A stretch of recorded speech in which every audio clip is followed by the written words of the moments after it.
ကတော့ကျွန်တော်တို့ script program တွေရေးဆွဲတဲ့အခါမှာကျွန်တော်တို့ရဲ့ program တွင်းကိုထည့်သွင်းလိုက်တဲ့ character เนาะဇက်ကောင်တနည်းအားဖြင့်အဲ့ဒီဇက်ကောင်ကို sprite လို့ခေါ်ပါတယ်အဲ့ဒီ sprite လေးတွေရဲ့ concept လေးတွေကိုဘယ်လိုမျိုးပြောင်းလဲမလဲနောက်တစ်ခုကကြတော့ကျွန်တော်တို့ရေးဆွဲလိုက်တဲ့ script program အတွင်းမှာရှိတဲ့ background เนาะနောက်ခံအဲ့ဒါလေးတွေကိုကျွန်တော်တို့ဘယ်လိုထည့်သွင်းမလဲဘယ်လိုပြောင်းလဲမလဲနောက်တစ်ခုကကြတော့ကျွန်တော်တို့ရေးဆွဲလိုက်တဲ့ program အတွင်းကိုเนาะ character ပေါ့เนาะဇက်ကောင်လေးတွေတနည်းအားဖြင့် sprite လို့ခေါ်တဲ့ဇက်ကောင်လေးတွေကို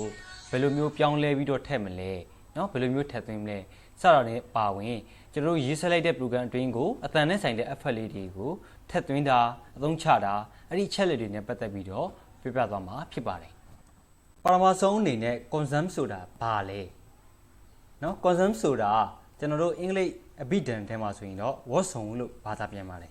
ကျွန်တော်တို့ဒီ script programming language မှာကျတော့ word စုံလို့သူကပြောတာမဟုတ်ဘူးပုံစံမျိုးအမျိုးကိုပြောတာပေါ့ဥပမာကျွန်တော်တို့ရဲ့ဒီ script program ကိုเนาะကျွန်တော်ကဒီကြောင်ပုံလေးကိုယူရတယ်ဆိုကြပါစို့အဲ့တော့ဒီကြောင်ပုံလေးကဒီတပုံတည်းရှိတာမဟုတ်ဘူးသူ့ရဲ့ concept လေးတွေကိုတွားကြည့်တဲ့အခါမှာเนาะဒီမှာเนาะသူ့ရဲ့ concept က2မျိုးရှိတယ်ဒါမျိုးကိုကျွန်တော်တို့ဆိုလိုတာဖြစ်ပါတယ်အဲ့တော့ကျွန်တော်တို့ကဒီ script မှာရှိတဲ့ character လေးတွေကိုကျွန်တော်တို့ကရွေးချယ်လိုက်တယ်နော်ရွေးချယ်လိုက်တဲ့ character တိုင်းမှာသူတို့နဲ့ပတ်သက်တဲ့ဒီ concept လေးတွေရှိတယ်အဲ့တော့အဲ့ဒီ concept လေးတွေကိုကျွန်တော်တို့ကဘာလုပ်ရတယ်လဲဆိုတော့ပြောင်းလို့ရတယ်နော်ဒီ code block လေးတွေကိုသုံးပြီးပြောင်းလို့ရတယ်ပြီးရင်ကျွန်တော်တို့ဒီရွေးလို့ရတယ်နော်ရွေးပြီးတော့ထည့်လို့ရတယ်ပြီးရင်ကျွန်တော်ပိတ်ဆိုတာကကျွန်တော်တို့ကိုယ်ပိုင်ဖန်တီးတာပေါ့နော်ပိတ်ဆိုတာကကျွန်တော်တို့ရွေးချယ်တာ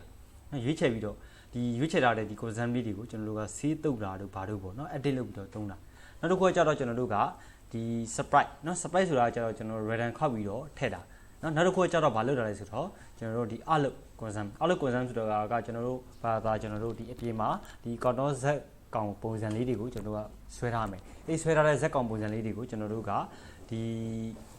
ီကျွန်တော်ရဲ့ program တွင်းကို outlook တင်ပြီးတော့ယူသုံးတာเนาะဒါမျိုးတွေကျွန်တော်တို့လုပ်လို့ရတယ်အဲ့တော့ကျွန်တော်တစ်ချက်သွားကြည့်မယ်ဒီ script application လေးတွေကိုပေါ့เนาะအဲ့တော့အမှန်သွားကြည့်မယ်ဆိုရင်ကျွန်တော်တို့ဒီဘက်မှာဒီဘက်တောက်လေးမှာကျွန်တော်တို့ choose a concept ဆိုပြီးကျွန်တော်မြင်ရလိမ့်မယ်เนาะအဲ့တော့ဒီ concept ကိုကျွန်တော်ရေးလိုက်မယ်ဆိုရင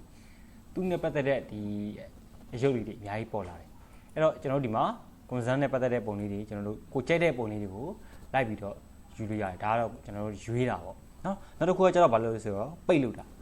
့တယ်ဆိုတာကကျတော့ကျွန်တော်တို့ flat ကြီးပဲလာပေါ်မယ်အဲ့ဒီပုံမှာကျွန်တော်တို့ကဒီမှာရှိတဲ့ tool လေးတွေကိုသုံးပြီးတော့ဆွဲလို့ရတယ်เนาะဒီမှာဆိုကျွန်တော်တို့က convert to bitmap ကိုပြောင်းပြီးသွားရင်ကျွန်တော်ဒီမှာဒီ rectangle ပုံလေးတွေเนาะနောက်ပြီးရရင်ကျွန်တော်ဒီမှာ swine ပုံလေးတွေเนาะဒီမှာ swine ပုံလေးကိုမှကျွန်တော်တို့က color လေးတွေကိုပြောင်းလဲခြင်းနေဆိုရင်ဒီဘက်က color လေးတွေကိုကျွန်တော်ဒီလိုမျိုးပြောင်းလဲတာမျိုးတွေเนาะစတဲ့ဖြစ်ပေါ့เนาะလုပ်လို့ရတာတွေကတော့အများကြီးပါရမယ်เนาะအဲ့တော့နောက်တစ်ခုကျတော့ဘာလုပ်ရလဲဆိုတော့ကျွန်တော် sprite လုပ်တာเนาะ sprite ရဆိုတာကကျွန်တော်တို့အပြင်မှာဆိုရင်ကျွန်တော် sprite gate ပေးတယ်ဆိုဒီနေ့ခေတ်မှာတော်တော်လေးဒီရီဘန်းစားနေတဲ့စကားလုံးပဲဖြစ်ပါတယ်เนาะသူက sprite ခေါ်လိုက်တာเนาะကျွန်တော်တို့ကဘာယူမယ်ဆိုပြီးတော့စိတ်ထဲမှာတွေးမရှိဘူးပေါ့နော်စိတ်ကူးမရှိတဲ့အခါကျတော့ sprite ဆိုပြီးကျွန်တော်လုပ်လိုက်တဲ့အခါကျရင်ဒီ concept တွေကသူ့အတူ sprite ဆိုပြီးလာပေါ်တာနောက်တစ်ခုကကျတော့ outlook နော် outlook concept ကကျတော့ကိုဆွဲထားတဲ့ဒီ cartoon ပုံလေးကို outlook တင်ပြီးတော့ဒီထဲကိုထည့်တာနော်လောဆယ်တော့ကျွန်တော်မလို့ add ပေးပါဘူးအဲ့တော့ဒီ concept လေးတွေနဲ့ပတ်သက်တဲ့ code တွေကဘယ်ထဲမှာရှိလဲဆိုတော့ဒီ loop block ဆိုတဲ့အထက်မှာရှိတယ်နော်ဒီ loop block ဆိုတဲ့အထက်မှာရှိတယ်အဲ့ဒီ loop block ထဲမှာကျွန်တော်ပါရှိမယ် search concept နဲ့ next concept နော်ဒီနှစ်ခုရှိမယ်search concept ကကြတော့ကျွန်တော်တို့ယူသွင်းတဲ့အခါကျရင်ဒီမှာ drop down arrow လေးတခုကျွန်တော်မြင်ရလိမ့်မယ်ဒီ arrow လေးကိုကျွန်တော်တို့ကတစ်ချက် click လိုက်မယ်ပြီးရင်ကျွန်တော်တို့ပြောင်းချင်တဲ့ concept လေးတွေကိုပြောင်းလိုက်မယ်เนาะပြီးဒီပုံမှာကျွန်တော်တစ်ချက် click လိုက်မယ်ဆိုရင်ဒီမှာကျွန်တော်မြင်ရတဲ့အတိုင်းပဲ concept လေးတွေကိုသူကပြောင်းလဲသွားမှာဖြစ်ပါတယ်ရမယ်เนาะဒီမှာเนาะကျွန်တော်တို့ကိုလိုချင်တဲ့ concept လေးတွေကိုပြောင်းလဲလို့ရတယ်နောက်တစ်ခုကကျတော့မလုပ်တာလဲဆိုတော့ဒီ switch concept နဲ့ကျွန်တော်ပြောင်းလဲတာမျိုးမဟုတ်ဘဲနဲ့ next concept ကိုကျွန်တော်သုံးတာနော် next concept ကိုသုံးတဲ့အခါကျတော့ကျွန်တော်ဒီမှာ next ကိုနှိပ်လိုက်တာ ਨੇ သူ့နောက်မှာရှိတဲ့နော်ဒီ senior အလိုက်ပေါ့နော်ဒီရပြီးရင်ဒီရလာမယ်နော်သူ့ရဲ့ senior အလိုက်သူကပြောင်းပြီးတော့သွားမှာဖြစ်ပါတယ်ရမယ်နော်ဒုတိယတစ်ခုကဘာလဲဆိုတော့ကျွန်တော် background လေးတွေကိုပြောင်းတာအဲ့တော့တတိပြုရမှာကဒီ script ပါဆိုရင် background ကို backdrop လို့ခေါ်တယ်နော်ဒီမှာတော့ကျွန်တော်မြင်ရတဲ့အတိုင်းပဲ BACK DROPS backdrop နော် backdrop လို့ခေါ်ပါတယ်အဲ့တော့အဲ့ဒီ backdrop လေးတွေကိုကျွန်တော်တို့ကပြောင်းကျင်နေဆိုရင်အဲ့ဒီပုံမှာကျွန်တော်တစ်ချက် click ရပါမယ် click ပြီးတော့ဒီမှာကျွန်တော်တို့လိုချင်တဲ့ backdrop လေးတွေကိုတွားရွေးပေးရပါမယ်အဲ့တော့ကျွန်တော်တို့ဒီရှေ့မှာပေါ့နော်ကျွန်တော်တို့ sprite ကိုရွေးတုံးကလိုမျိုးပဲ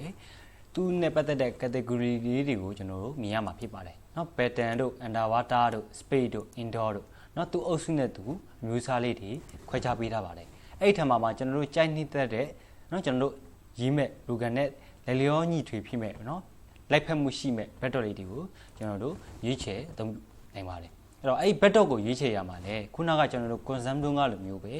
เนาะကျွန်တော်တို့ဒီ backdrop ကိုရွေးချယ်ရမယ်ပိတ်လို့တာတို့เนาะနောက်ပြီးကြရင်ကျွန်တော်တို့ sprite လုပ်တာတို့အလုပ်တင်တာတို့အဲ့ဒါတွေအကုန်လုံးပါဝင်ပါတယ်เนาะအဲ့တော့ကျွန်တော်တို့ backdrop ကိုပြောင်းလဲတော့မယ်ဆိုရင် backdrop ကကို့မှာဘယ်နှခုရှိတယ်လဲသိချင်တယ်ဆိုရင်ဒီအပေါ်ကဓာတ်ပုံလေးကိုကျွန်တော်တို့တစ်ချက်ထောက်လိုက်ပါအဲ့လိုထောက်လိုက်တော့ကျွန်တော်ဒီဘက်မှာ code backdrop ဆောင်းအဲ့လိုဖြစ်သွားတယ်เนาะအဲ့တော့ကျွန်တော်တို့ဒီမှာ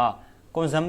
မဟုတ်တော့ဒီမှာချက်ထောက်လိုက်မယ်ဆိုရင်တော့သူက consume ဖြစ်သွားတယ်ဒီနေရာเนาะဒီမှာတစ်ချက်ထောက်လိုက်မယ်ဆိုရင်တော့ဒီနေရာက backdrop ဖြစ်သွားတယ်အဲ့တော့အဲ့ဒီ backdrop လေးကိုကျွန်တော်တို့တစ်ချက်ဝင်ကြည့်လိုက်မယ်ဆိုရင်ကျွန်တော်တို့ရွေးချယ်ထားတဲ့ backdrop တွေဒီမှာတွေ့မြင်ရမှာဖြစ်ပါတယ်အဲ့တော့အဲ့ဒီကနေလေကျွန်တော်တို့ဒီဓာတ်ပုံလေးကိုကျွန်တော်ထောက်ပြီးတော့ကိုကြိုက်တဲ့ backdrop လေးတွေကိုရွေးချယ်နိုင်ပါတယ်အဲ့တော့ကိုကြိုက်တဲ့ backdrop လေးတွေကိုလည်းကျွန်တော်တို့ကဒီမှာနံပါတ်စဉ်လေးတွေနဲ့ပြထားတာရှိပါတယ်အဲ့ဒီနံပါတ်စဉ်လေးတွေကိုကျွန်တော်တို့ကဒီလိုမျိုးပြောင်းလဲလို့လည်းရပါတယ်1 2 3เนาะစသဖြင့်ပေါ့အဲ့တော့မလိုအပ်တဲ့ backdrop တွေဆိုရင်ကျွန်တော်တို့ဒီမှာတစ်ချက်ထောက်ပြီးတော့ဖြတ်လိုက်မယ်ဆိုရင်ပြတ်သွားမှာဖြစ်ပါတယ်ရမယ်เนาะအဲ့တော့အဲ့ဒီ backdrop နဲ့ပတ်သက်တဲ့ code တွေကလည်းခုနကအတိုင်းပဲကျွန်တော်တို့ဘာနဲ့ရှိလဲဆိုတော့ switch backdrop နဲ့เนาะဒီ load block ထဲမှာเนาะ switch backdrop ဆိုတဲ့ code block နဲ့ကျွန်တော်တို့ niche backdrop ဆိုတဲ့ code block ဆိုပြီးတော့ရှိပါတယ်เนาะအဲ့တော့ switch backdrop เนาะ switch backdrop 2ဒီနေရာမှာ wait ဆိုတဲ့ဟာလေးပါတယ်နောက်တစ်ခုက niche backdrop ရမယ်เนาะအဲ့တော့ဒီ code block 3ခုကိုကျွန်တော်တို့က program တွင်းမှာထည့်သွင်းသုံးချတဲ့အခါကျရင်အလင်းသစ်တယ်လို့ကျွန်တော်တို့ကသုံးချရမှာဖြစ်ပါတယ်လောလောဆယ်ကတော့ကျွန်တော်တို့ niche backdrop နဲ့ဆန်းပြပါမယ်เนาะ niche backdrop ကိုဒီမှာကျွန်တော်ဆွဲတင်လိုက်ပြီးเนาะ script editor ပေါ်ကိုဆွဲတင်လိုက်ပြီးပြီးသွားရင်ကျွန်တော်ဒီပုံမှာတစ်ချက် click လိုက်ပါမယ် backdrop ကပြောင်းသွားပါပြီနောက်တစ်ချက် click လိုက်ပါမယ်ပြန်ပြောင်းသွားပါပြီအဲ့တော့ကျွန်တော်တို့မှာနှစ်ခုပဲရေးထားတဲ့အတွက်ကြောင့်မို့လို့နှစ်ခုပဲပြောင်းလဲမှာဖြစ်ပါတယ်เนาะအများကြီးပြောင်းစီခြင်းတော့ကျွန်တော်တို့ backdrop တွေကိုအများကြီး view ပေးထားရမှာဖြစ်ပါတယ်ရမယ်เนาะတတိယတစ်ခုကကျွန်တော်တို့ရဲ့ script program အတွင်းကိုထပ်သွင်းမဲ့ sprite လို့ခေါ်တဲ့ဇာတ်ကောင်เนาะအဲ့တော့အဲ့ဒီ sprite လို့ခေါ်တဲ့ဇာတ်ကောင်လေးတွေကိုဘယ်လိုယူမလဲဘယ်လိုပြောင်းလဲမလဲဟုတ်ပြီเนาะအဲ့တော့ကျွန်တော်တို့ဒီမှာ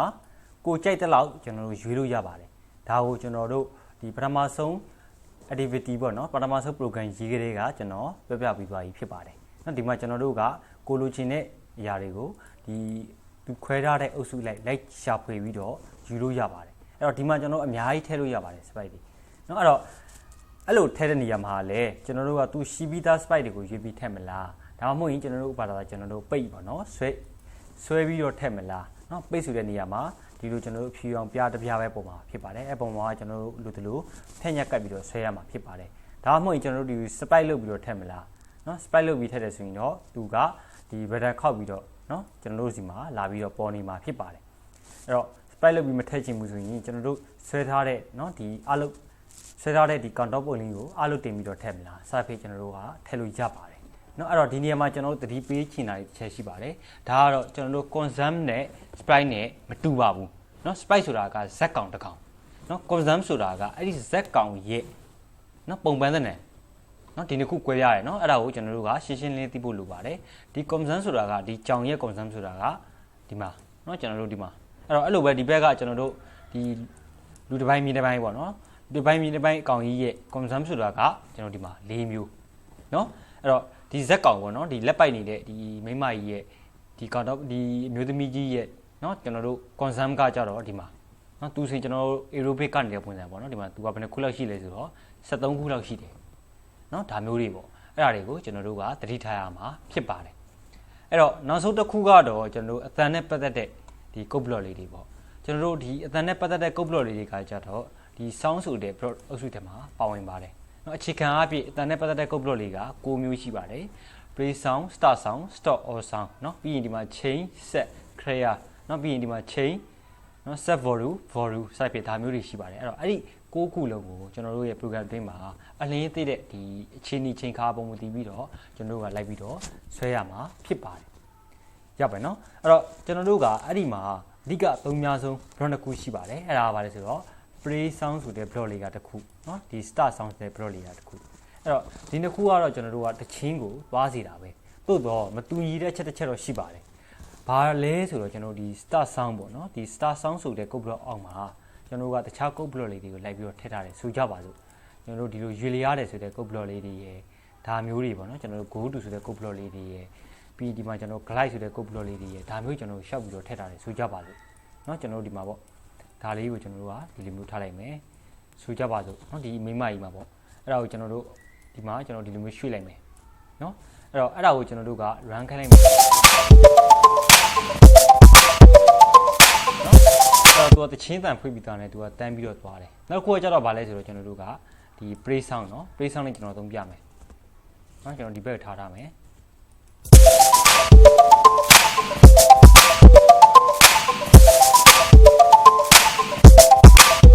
ဒီလောက်ဆိုရင်ကျွန်တော်တို့သဘောပေါက်မှာထင်တယ် play sound နဲ့ start sound က start sound ဆိုတာကကျွန်တော်တို့ကဒီ code block ကြီးတချင်းတန်ပွတ်သွားပြီဆိုရင်ဒီတချင်းပြီးဒီတူအောက်မှာရှိတဲ့ code block ကိုသူကဆက်ပြီးတော့အလုပ်လုပ်သွားတာเนาะဒီ play sound ကြတော့ဒီအတုံးကြီးပေါ့နော်ဒီ play sound ဆိုတဲ့အတုံးကြီးကိုရောက်ပြီးတော့ဒီ play sound ဆိုတဲ့အတုံးကြီးပွတ်သွားပြီတချင်းပွတ်နေပြီဆိုရင်ဒီတချင်းတန်ဆုံးမှသူကဒီဟာကိုလွတ်လို့မှာဖြစ်ပါတယ်ဒါမျိုးကိုကျွန်တော်တို့ကနားလည်တဲ့ဘောပေါက်ကိုလိုပါတယ်အားလုံးကိုကျေးဇူးတင်ပါတယ်ကျွန်တော်ရဲ့ဗီဒီယိုလေးကိုဒီမှာပဲရန်နာမှာပဲနောက်ဗီဒီယိုမှာကျွန်တော်တို့ပြန်ပြီးတော့ဆုံကြရအောင်နော်